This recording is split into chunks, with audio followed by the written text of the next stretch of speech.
Warren Buffett's tactics are to buy something and never sell it, which gives you a tax advantage. So if you're taxed at the corporate rate, I don't remember exactly what it is, but let's say it's 20%, and the return on investment in stocks, to say let's average 10%, you're making an extra 2% a year by never selling because you have extra money in the market because you weren't taxed because you didn't sell. And so if you buy a thing like Coca-Cola that tends to have product market fit, a walled garden, it's not a volatile industry, it's likely to be popular for a very long time.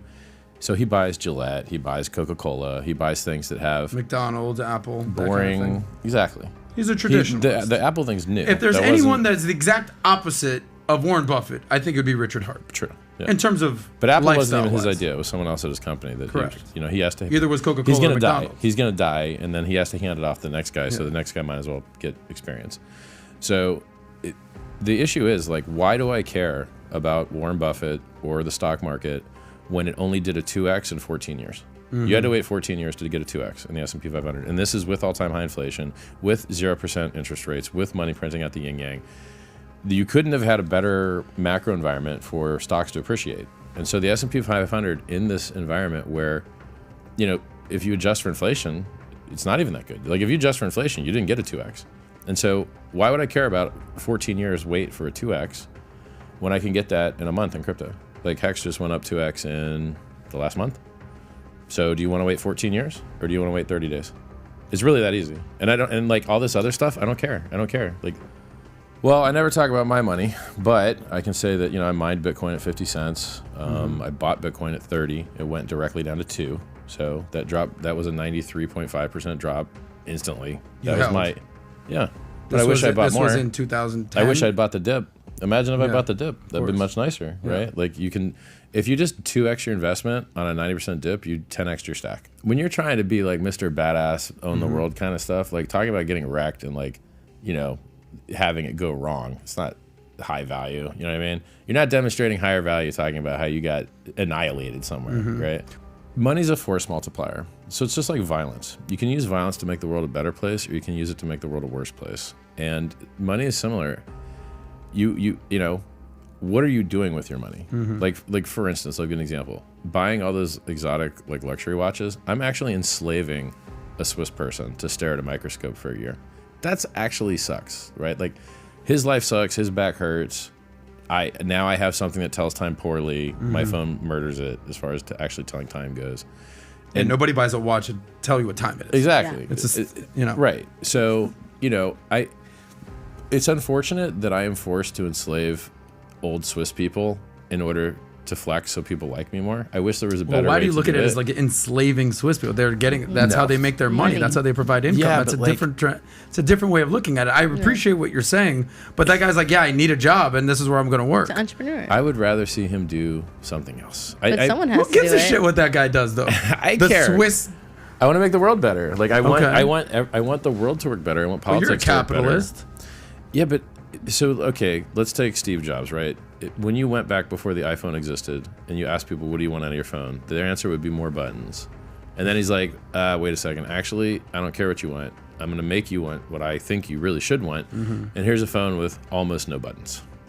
And that's what worked out to be wildly superior. Yeah, I remember when they were like, no buttons anymore. Like, what? What's going on here? Yeah. And so if you really care about the world and you want to make it better, you have to get people to like what is in their own best interest, even if at the beginning they don't want to. Okay. And so like, I'm looking for systematic ways to improve efficiency, and I'm able to influence people in some ways to do that. Like delaying gratification is highly regarded as the most successful investing strategy. Of course. We directly monetize that with Hex. You mint yourself rewards for waiting. And that idea... Delayed gratification. Pull up the chat.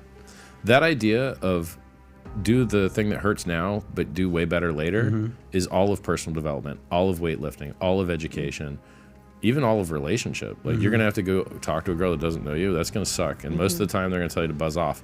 But sometimes it's going to work, and then you're going to feel great. So I basically monetize the most important investing concept to ever exist. And it's been the highest performing asset. And when you say the most important investing, you're saying long-term investing? Well, you said it hold? earlier. You said it earlier. Time in the market, not timing the market. Exactly. But there are exceptions to that. I called the top on Bitcoin on the day. If you have a crystal ball and you have a predictor, then yes, that's the best thing to do. Ball. For Bitcoin price, I have a crystal ball. I've called the Bitcoin top twice. Okay. Basically on the day. And no one else does. They all get it wrong. They think, oh, we're going to the moon. You're saying you've seen when it hit 60? I have the evidence. Okay. I don't delete my calls. I said this is the top. So make a prediction now. Where's Bitcoin going in the next 24 months? Down to 11K. Down to 11.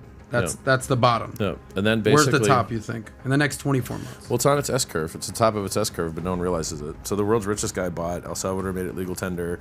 Everyone and their mother bought. And after they all bought, the price barely moved up. It went from a 20K all-time high 5 years ago to a 69K now. Yep. It did a 3.5x its all-time high in 5 years.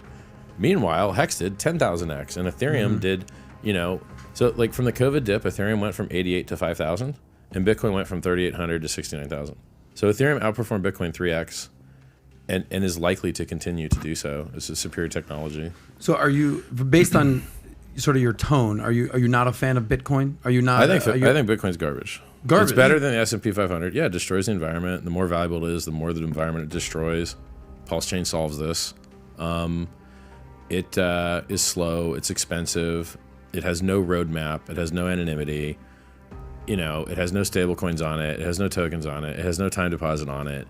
The fans are rabid scumbags. They're like, if you like anything other than Bitcoin, you're a demon. You have light tribalism in stuff like Apple versus Android, Ford versus Chevy. You've got light tribalism there. You've got more advanced tribalism in sports team versus sports team. People get the tattoos, they wear the stuff. Right. But the Yankees, Red Sox, the whole thing. Exactly. Celtics, Lakers. The issue is that in those particular collectivisms, they're not your life savings.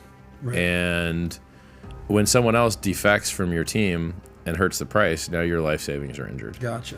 Now there's money on the line. There's skin in the game. It's not just, hey, I'm rooting for my team. Right.